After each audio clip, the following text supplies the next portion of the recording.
Every year in America, there are more than 100,000 new cases of tuberculosis. Of all infectious diseases, tuberculosis is still the greatest killer. This film on tuberculosis presents aspects of its diagnosis, treatment, and control.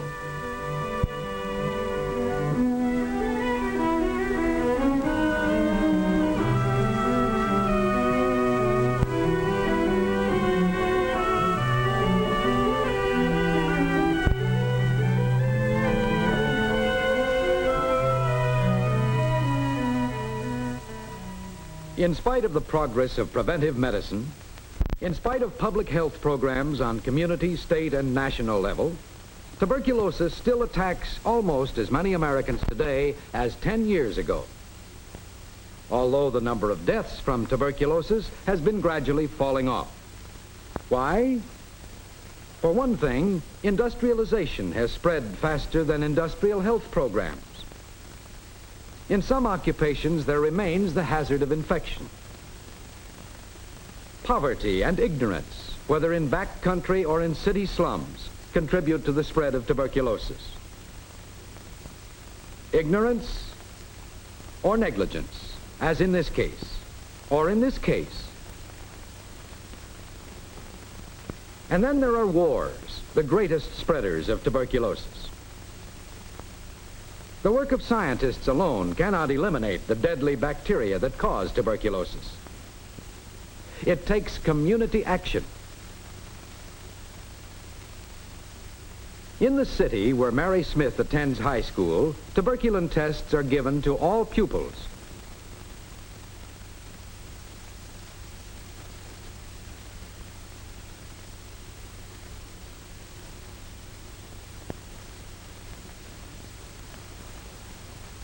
Two days later, the results are checked. The tuberculin test shows that this apparently healthy boy is infected. Mary's arm shows no reaction, however. Her test indicates that she has not been infected with tuberculosis.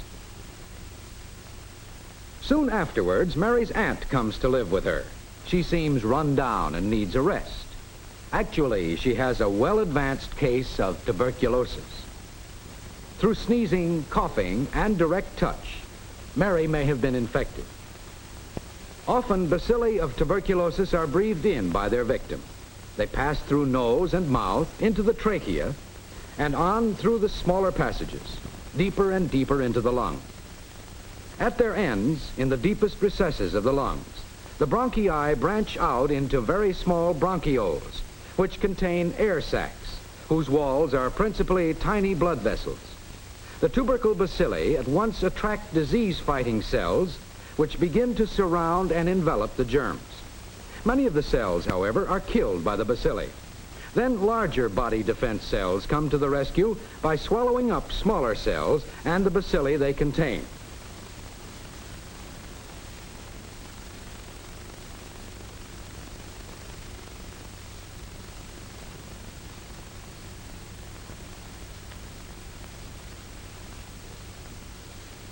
Within a few hours, some air sacs have been filled with masses of these cells, which hold in most of the bacilli and prevent their further spread.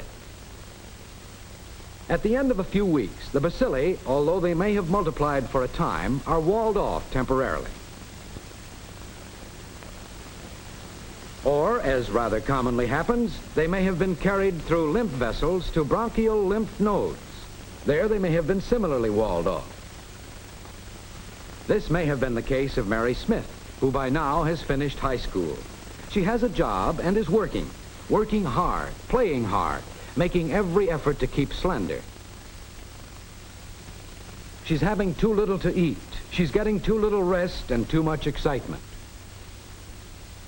Her vitality and body resistance have become lowered, and tuberculosis reinfection has commenced.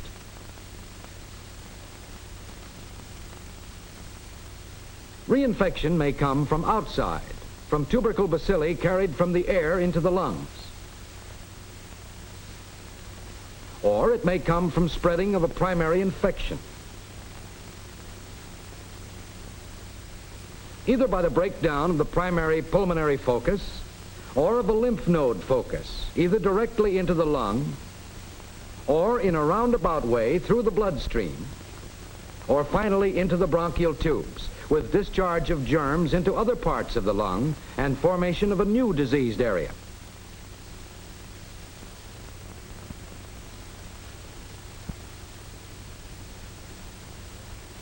Although at any time healing may again take place, the diseased part may grow and spread, forming a larger and larger cavity. The first of this series of X-rays shows a small, dark-appearing cavity. In the second, the dark-shaped area has grown noticeably larger. And here, it has reached the advanced stage of chronic ulcerative pulmonary tuberculosis. For several months, Mary has tired easily, and she's been losing weight steadily, and she coughs very often.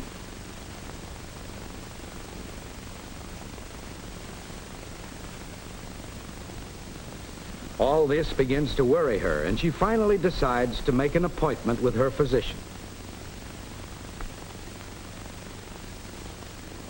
Mary's doctor soon detects signs that indicate tuberculosis. He suggests that she go to a tuberculosis clinic for further examination. She takes a sample of sputum to the clinic. Then she is given another tuberculin test. Among other checkups, an X-ray picture of her lungs is made.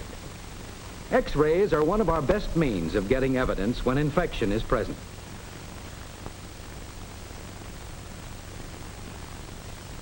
The report of the clinic goes back to Mary's physician. He explains to Mary the findings of the clinic. Then he points out that X-rays show tuberculosis in her upper right lung. The doctor tries not to alarm Mary. However, he makes it clear that she will have to submit to a long treatment. A treatment that will take her away from home to a tuberculosis hospital, where she will get proper medicine, proper food, rest, and possible surgery.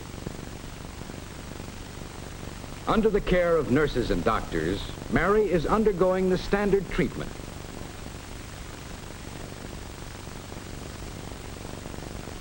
She is being trained in sanitary procedures, like using coverings when she coughs and disposing of them into a receptacle which will be burned.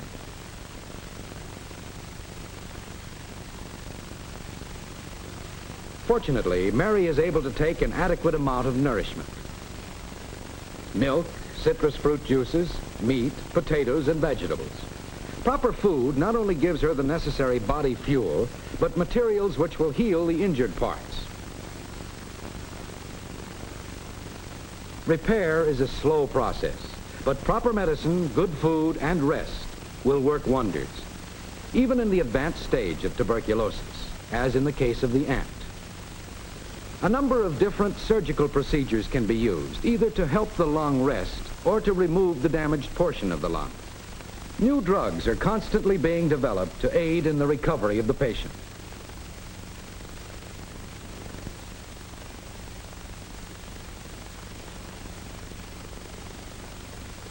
But even after the rest and building up of strength in the hospital, Mary passes through a long stage of convalescence at home. In an organized effort to help patients like Mary, public and private hospitals have been built all over the country. Mobile units like this one for schools, for communities, or for large factories. Regular checkups by a physician help discover infection before it spreads. We have mobilized against tuberculosis all the resources of modern science. We are constantly building better and more efficient tools. But only by checking an ever-increasing number of citizens, by going after tuberculosis before the disease spreads, can tuberculosis be conquered. Only if we fight it on a nationwide front can we achieve a lasting control over tuberculosis.